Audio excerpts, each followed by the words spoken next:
अस्सलाम वालेकुम। कस्टमर्स की लॉयल्टी और इनसे हासिल होने वाले प्रॉफिट की बुनियाद पर हम इनको 4 कैटेगरीज़ में तकसीम कर सकते हैं।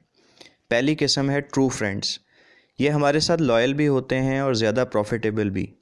ये वो 10% कस्टमर हैं जो हमें तकरीबन 50% बिज़नेस देते हैं, लिहाजा इनके साथ हमने बना कर रखनी है और इन्हें किसी भी सूरत में नाराज़ नहीं करना।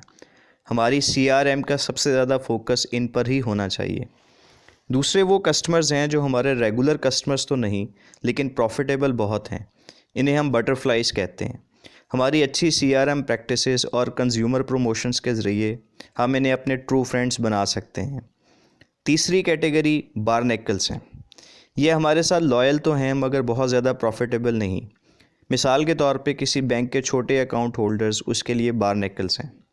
इस सूरत में बैंक ऐसे कस्टमर्स को मुख्तलिफ प्रोडक्ट्स जैसे credit card, ATM card, personal loan, car loan और फिक्स डिपॉजिट ऑफ़र करके ट्रू फ्रेंड्स में कन्वर्ट कर सकता है। चौथे वो कस्टमर्स हैं जो ना तो हमारे साथ लॉयल हैं और ना ही बहुत ज़्यादा प्रॉफिटेबल।